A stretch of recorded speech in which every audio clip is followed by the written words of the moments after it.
Welcome to the Red Show. I'm your host, Mr. Kasani. So in today's interview, I've got one of the most important guests of mine. I guess it's not the first time him being here. He has been here for several times, and then always when he's here, he helps us to understand certain things. So today we are going to discuss about something which is very interesting and something which can help other people outside there. So our topic of discussion of today is why is it easy to fail but hard to succeed in life, especially when you're coming from the poor family. So, Mr. Kafunda, welcome to the show. Thank you, Mr. Kasani. I'm happy to be here. Yeah, it is my honor to interview you because you are my celebrity, so to say, in my inspiration. I feel so great because I always watch you on the show, which you host on live TV. Yeah, so what the show all about? Weekly Talk with Ahmed is basically a show that tries to bring youthful conversations out there so that we can have a piece of expression, because we are lacking platforms where we can air our views as youths. Okay. So Weekly Talk with Ahmed tries to bring about those small voices that our youth talks about in our community and amplifying them to larger masses. I think basically that's what Weekly Talk with Ahmed is all about. Yeah, that's a very good job which you're doing for that. You deserve a very big recommendation for that. Yeah, thank you very much, Mr. Kasani. So, looking at our today's topic of discussion, I don't know, what's your view when you look at the topic we're going to discuss today? Why is it easy to fail? Yeah, but hard to succeed. Hard to succeed when you're coming from a poor background. So there, when you just look at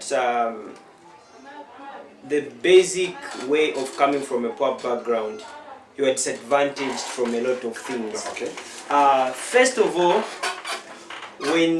before you are even created in your mother's womb, when your parents are not doing well, they don't eat properly. Okay. Their food is not okay. So you are born with malnourishment. Okay. Even the kind of food you eat as you grow up is kind of not up to standards, because you know that food has got a major role to play in the way our brain, our cognitive growth, okay, and our physical body largely. So when you're coming from a poor background, you discover that there's no proper budget of you. Okay. Then you discover to say you're going to delay in starting school. Sometimes you can't even start school. Okay. Sometimes you can go to school, but you're going to grow up with responsibilities at a tender age. Because you and I know, Mr. Kasani, that you've seen some people who are in grade 2, grade 3, but when they knock off from school, they are told to look after certain vegetables, go around the townships to sell vegetables and the like. When you look at that, it has got a larger disturbance in the way a child perceives the world. Okay. So failure starts from there. We've had some people who have had an opportunity to succeed, even if they came from a poor background, but that was the time when at least the government was giving bursaries, were giving out loans to students. Yeah, but when we just talk about the issue of government to give out loans to students, I think it was also affecting those people who are coming from the poor family, because you find that I'm poor, I'm intelligent, I've got nice grades. I may happen to apply for a bursary. They cannot pick me, and then someone else who is coming from the rich family, they can put in money, but they can get the 100% scholarship. And then you find like you are from the poor family, again, you are not given that scholarship. So it's more like when you're poor, it's definitely thing that that's hard for you, right? Not really. Even if that happens, there are exceptions. Okay. There are some people who are from poor backgrounds who are getting 100% bursaries. No, yeah, but it's not there. Yeah. There are loopholes here and there, because every institution has got its ups and downs. But largely, you discover that even if that happens, still we've got some people from poor backgrounds who still have access to those things. Okay. Then when you are poor, even your family members are likely poor. Yeah. Then you lack the drive, because you know we our lives are more influenced by nature. Nature is the things that are in the environment, the things that are closer to us. So you see, my uncle is a bus driver, my other uncle is a garden boy, Yeah. my father is whatever. So my aim, the people will be role models, will be people of low standards. So when you're coming from richer families, even your goals will be quite higher. Let's say my father is a lawyer, my mother is a doctor, Yeah. and like, so for me, my mind will be like, let me study hard, I want to be like that. Let me study hard because I want to be like. Okay. So when I'm coming from a poor background, I'll say, this is, even if I fail, I'll start driving. Yeah. If I, so that's a major factor. Major factor. Because we lack motivation, we Okay. lack proper role models. So in short, when you are from the poor background, chances they are very high for you not to succeed in life. Yes. Because there's no motivation. Yeah. Now, there's some people in life, they are born from a good family, and then their parents, maybe they are in good jobs, but still they were unable to succeed. That goes back to poor training. Poor training. As I told you to say, how our behavior is influenced by nature. This is what in there is what surrounds us. There are just some people who are deviant. Sometimes some people's future are destroyed because they come from well-to-do families. Yeah.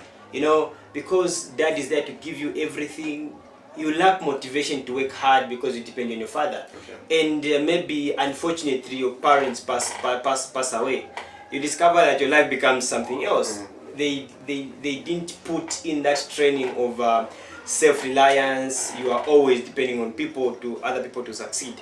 And the other thing I would like to shed light on is there are some people, of course you're from a poor background, you had challenges growing up, you had challenges to pay your school fees and everything. Then you make it, you start working maybe in government or whichever institution that is well paying. You discover that because your family is poor, you become a breadwinner. Yeah. Then instead of, let's say you're getting a 6,000 salary or maybe 10,000, that money is not for you.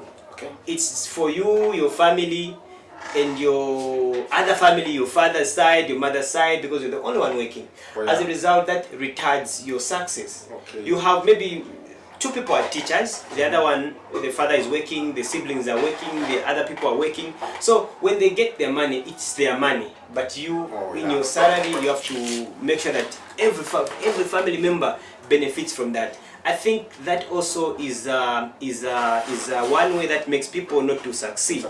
And I can attribute that to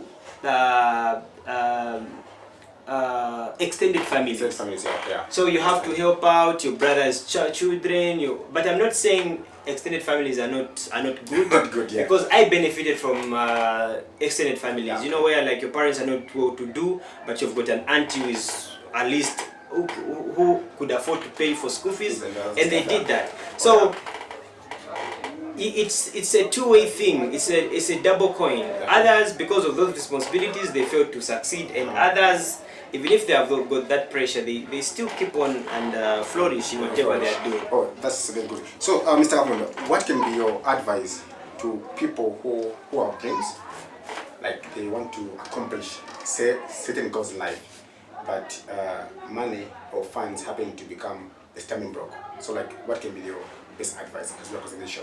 Yeah, my advice is, I don't know who said this, but he said, where there is a will, there's a way. Okay. I think it's kind of biblical. Biblical. Yeah. So yeah, but I just remembered that quote, but it works so well.